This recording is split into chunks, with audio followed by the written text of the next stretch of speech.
എന്നാലും ഞാനൊരു ദിവസം ക്ലാസ് എടുത്തപ്പോൾ കുട്ടിയോട് ചോദിച്ചു, കുട്ടികളെ നിങ്ങൾ എത്ര വരെ ജീവിക്കും എന്നാണ് നിങ്ങൾ വിചാരിക്കണത് എന്ന് ചോദിച്ചു.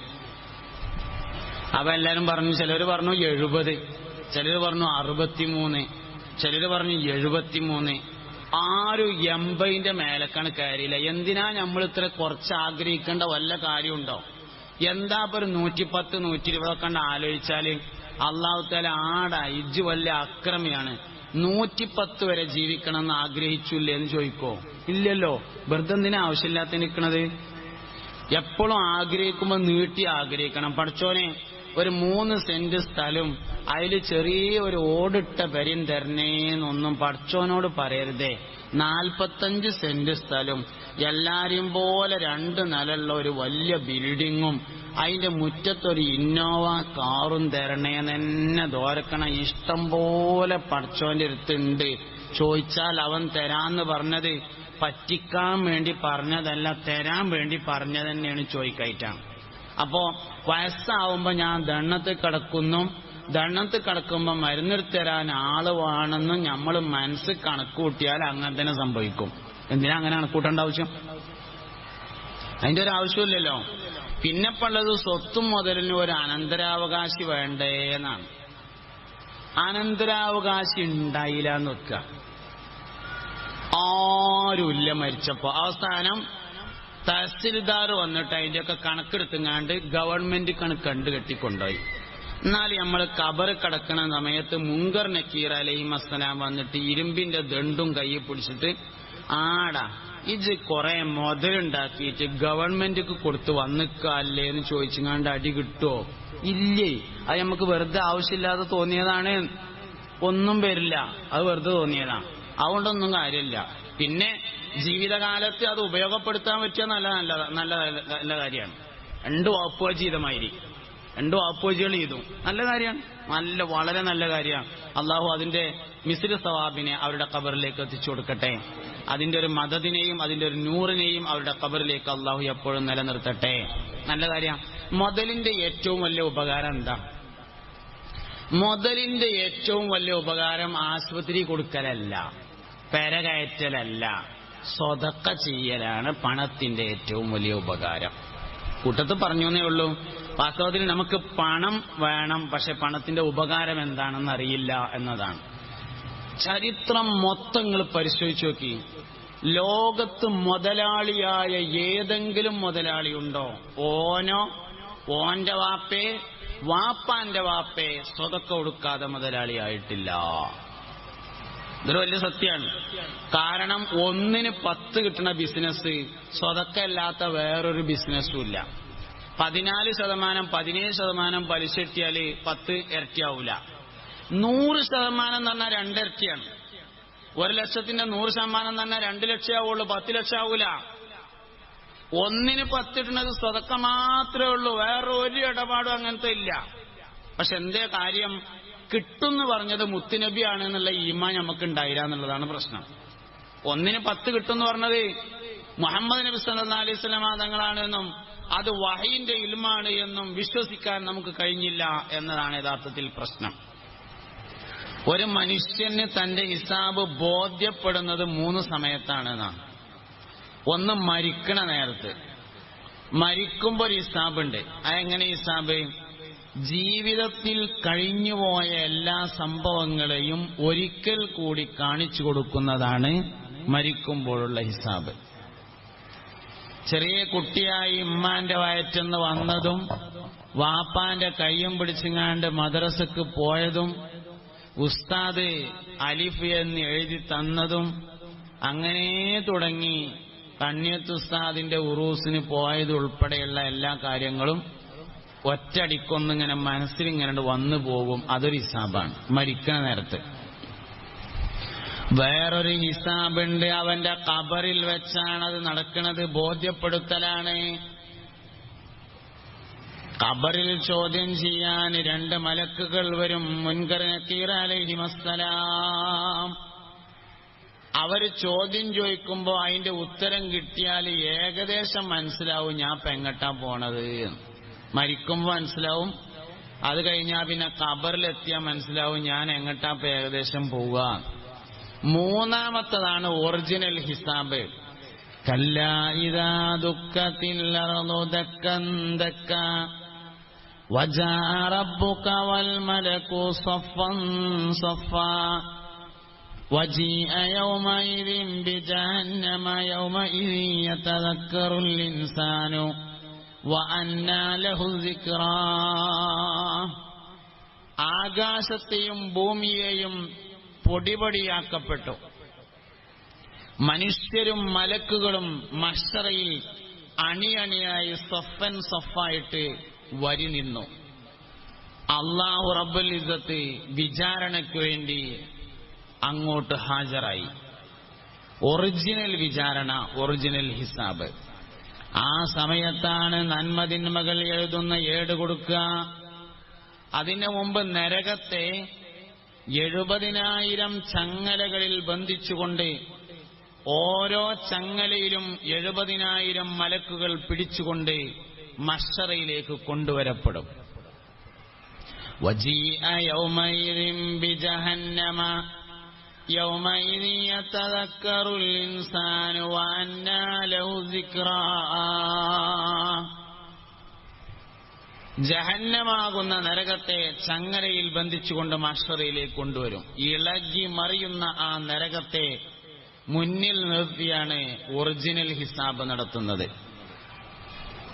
ആ ഹിസാബിന് വേണ്ടി ഒരാളുടെ ഏട് വലത് കൈയിൽ കിട്ടിയാൽ ആദ്യം അവൻ വായിച്ചു നോക്കും, എന്നിട്ട് എല്ലാവർക്കും കാണിച്ചു കൊടുക്കും സന്തോഷത്തോടുകൂടി.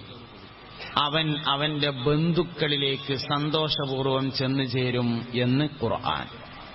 فأما من أوتي كتابه بيمينه فسوف يحاسب حسابا يسيرا وينقلب إلى أهله مسرورا. ഇനി വേറൊരാള് وأما من أوتي كتابه وراء ظهره. ഏതെങ്കിലും ഒരാൾക്ക് പിൻവശത്തുകൂടെ ഇടതുകൈയിൽ ഏടു നൽകപ്പെട്ടാൽ فسوف يدعو ثبورا ويصلى سعيرا. അവൻ അവന്റെ നാശത്തെ വിളിച്ചുകൊണ്ടിരിക്കുന്നതാണ്. ഇടത്തെ കയ്യിൽ ഏട് കിട്ടിയാൽ ഓൻ ആർക്കും കൊടുക്കാതെ കക്ഷത്തിൽ വെക്കും. ഓന്റെ ഏട് ഓനൊന്നിങ്ങനെ നോക്കുമ്പോ കാണുന്നതൊക്കെ ഓന് എതിരുള്ളതാണ്. അപ്പൊ കക്ഷത്തിൽ വെക്കും, ആർക്കും കാണിച്ചു കൊടുക്കൂല. ആ സമയത്താണ് അൽയൗമ നഖ്തിമു അലാ അഫ്വാഹിഹിം വതുകല്ലിമുനാ ഐദീഹിം വതഷ്ഹദു അർജുലുഹും. വായകൾക്ക് സീൽ വെക്കുന്നതും കൈകൾ സംസാരിക്കുന്നതും കാലുകൾ സാക്ഷി നിൽക്കുന്നതും ആ സമയത്താണ്. അവനെ പരിഹസിച്ചുകൊണ്ട് അള്ളാഹു പറയുന്നുണ്ട്, ഇന്നഹു കാന ഫീ അഹ്ലിഹി മസ്റൂറ. അവൻ അവന്റെ ബന്ധുക്കളിൽ സന്തോഷത്തോടുകൂടെ ആയിരുന്നില്ലയോ. അപ്പൊ ബന്ധുക്കൾ രണ്ടു തരത്തിലാണ്. ഒന്ന് സ്വർഗത്ത് പോണ ബന്ധു, ഒന്ന് നരകത്തേക്ക് പോണ ബന്ധു. സ്വർഗാവകാശിയുടെ ബന്ധു ആവണോ അവൻ സ്വർഗത്തിൽ പോയിരിക്കണം. നരകാവകാശിയുടെ ബന്ധു നരകാവകാശിയായിരിക്കും. അപ്പൊ രക്തത്തിൽ പിറന്നതുകൊണ്ട് മാത്രം ബന്ധു ആവൂല എന്ന് ഇതിന് മനസ്സിലാവും. രക്തത്തിൽ പിറന്നുകൊണ്ട് മാത്രം ബന്ധു ആവൂല. നൂഹ് നബിനോട് അല്ലാഹു തആല അത് പറഞ്ഞിട്ടുണ്ട്. നൂഹേ, നിങ്ങളെ മകൻ നിങ്ങളെ ബന്ധു അല്ല എന്ന് പറഞ്ഞിട്ടുണ്ട്. നൂഹ് നബി അലൈഹിസ്സലാം 900 ചില്ലാനം വർഷം ദീനീ പ്രബോധനം നടത്തി. 100-ൽ താഴെ ആളുകൾ മാത്രം ഇസ്ലാം സ്വീകരിച്ചുള്ളൂ. ദുഃഖിതനായ നൂഹ് നബി അലൈഹിസ്സലാം 2 കൈയും ഉയർത്തി അല്ലാഹുവിനോട് ദുആ ചെയ്തു. റബ്ബി ലാ തദർ അലൽ അർളി മിനൽ കാഫിരീന ദയ്യാറാ. അല്ലാഹുവേ, കാഫിരീങ്ങളിൽ നിന്ന് ആരെയും ഈ ഭൂമിയിൽ നീ വെച്ചേക്കരുതേ. അല്ലാഹു ദുആ സ്വീകരിച്ചു. 40 വർഷങ്ങൾക്ക് ശേഷം വലിയ ഒരു ജലപ്രളയമുണ്ടായി. നൂഹ് നബിയോട് അല്ലാഹു തആല, നൂഹേ, നിങ്ങളെയും നിങ്ങളുടെ ബന്ധുക്കളെയും ഞാൻ സംരക്ഷിച്ചു കൊള്ളാം എന്ന് പറഞ്ഞിരുന്നു. നൂഹ് നബിയുടെ കപ്പൽ പണി പൂർത്തിയായി. വെള്ളം അടിയിൽ നിന്ന് പൊന്താൻ തുടങ്ങി, മുകളിൽ നിന്ന് മഴ വർഷിക്കാൻ തുടങ്ങി. ജലനിരപ്പ് ഉയർന്നുയർന്നു വന്നുകൊണ്ടിരുന്നു. നൂഹ് നബി അലൈഹിസ്സലാമും വിശ്വസിച്ച ആളുകളും എല്ലാ ജീവികളിൽ നിന്നും ജോഡികളും കപ്പലിൽ കയറി. നൂഹ് നബി അലൈഹിസ്സലാമിന്റെ മകൻ മാത്രം കയറിയില്ല. ദുഃഖിതനായ നൂഹ് നബി അലൈഹിസ്സലാം മകനെ വിളിക്കുന്ന ഒരു രംഗം പരിശുദ്ധമായ ഖുർആൻ സൂറത്ത് ഹൂദിലൂടെ വിവരിക്കുന്നുണ്ട്. വനാദാ നൂഹു ഇബ്നഹു, നൂഹ് നബി അലൈഹിസ്സലാം തന്റെ മകനെ വിളിച്ചു. യാ ബുനയ്യ ഇർകം മഅനാ, മോനെ നീ ഈ വാഹനത്തിൽ കയറിക്കോ. വലാ തകും മഅൽ കാഫിരീൻ, കാഫിരീങ്ങൾ എന്ന ഒരു വിഭാഗമുണ്ട്, അവരോടൊപ്പം നീ പെട്ടുപോകരുതേ. മകൻ പറഞ്ഞു, വാപ്പാ സആവി ഇലാ ജബലിൻ യസ്തിമുനി മിനൽ മാഇ, ഞാൻ നിങ്ങളുടെ കപ്പലിൽ കയറുന്നില്ല, ഞാൻ ഏതെങ്കിലും മലകളിൽ കയറി രക്ഷപ്പെട്ടുകൊള്ളാം. ഞാൻ എന്തൊക്കെ നടക്കണമെന്ന് നോക്കട്ടെ, ഞാൻ ഏതെങ്കിലും ഉയരമുള്ള മലമ്മ കയറിക്കൊണ്ട് കപ്പലിൽ കയറണില്ല. വാപ്പ പറഞ്ഞു, മോനെ ലാ ആസിമൽ യൗമ മിൻ അംരില്ലാഹി ഇല്ലാ മൻ റഹിം, ഇന്ന് ഈ കപ്പലിൽ കയറിയവരല്ലാതെ രക്ഷപ്പെടൂല മോനെ. ഇന്ന് ഈ കപ്പലിൽ കയറിയവരെ രക്ഷപ്പെടുള്ളൂ, വേറെ ആരും രക്ഷപ്പെടൂല. അതുകൊണ്ട് നീ ഈ കപ്പലിൽ കയറിക്കോ, അല്ലാഹു റഹ്മത്ത് ചെയ്തവരല്ലാതെ രക്ഷപ്പെടുകയില്ല. മകൻ കയറിയില്ല. അവിടെ അങ്ങനെ ഒരു മല ഉണ്ടായിരുന്നില്ല. ഓന് കയറാൻ തോന്നണില്ല എന്നത് മാത്രമാണ് പ്രശ്നം. അമ്പിയാക്കൾ ഇങ്ങനെ പറയുമ്പോ അതൊന്നും ഉണ്ടാവൂല എന്നിങ്ങനെ തോന്നാണ്. അപ്പെന്തേലൊക്കെ ചെയ്യാ. കയറാൻ തോന്നിയില്ല, കയറിയില്ല. വഹാല ബൈനഹുമൽ മൗജു ഫകാന മിനൽ മുഗ്റഖീൻ, വാപ്പാന്റെയും മകന്റെയും ഇടയിൽ തിരമാലകൾ മറയിട്ടു. തിരമാല അടിച്ചു വീശി. കപ്പൽ ദൂരേക്ക് പോയി, മകൻ അതിലേറെ ദൂരേക്ക് പോയി.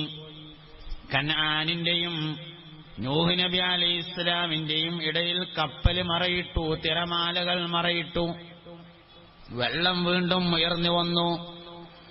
എല്ലാ അവിശ്വാസികളും ജീവജാലങ്ങളും പരിശുദ്ധമായ കഅബ ശരീഫ് ഉൾപ്പെടെയുള്ള എല്ലാ വസ്തുക്കളും തകർന്നുപോയി. കൂട്ടത്തിൽ നൂഹ് നബി അലൈഹിസ്സലാമിന്റെ മകനും മരണപ്പെട്ടുപോയി. ദിവസങ്ങളോളം ജലപ്പരപ്പിൽ കപ്പലോടി നടന്നു. എല്ലാവരുടെയും മരണം ഉറപ്പായപ്പോ അല്ലാഹു റബ്ബുൽ ഇസ്സത്ത് വെള്ളത്തിനോട് ആണ്ടുപോകാൻ പറഞ്ഞു. വഖീല യാ അർദു ബിലഈ മാഅകി വയാ സമാഉ വഖ്ലിഈ വഗീദൽ മാഉ വസ്തവത് അലൽ ജൂദിയ്യ വഖീല ബുഅദൻ ലിൽ ഖൗമിൽ ളാലിമീൻ. ഖീല യാ അർദു ബിലഈ മാഅകി, പറയപ്പെട്ടു അല്ലാഹുവിന്റെ ഭാഗത്ത് നിന്ന്, യാ അർദുയേ ഭൂമിയെ, ഇബ്ലഈ മാഅകി, നീ നിന്റെ വെള്ളത്തെ വിഴുങ്ങിക്കളയുക, വെള്ളമൊക്കെ അകത്ത് കഴിക്കളാം. വയാ സമാഉ അഖ്ലി,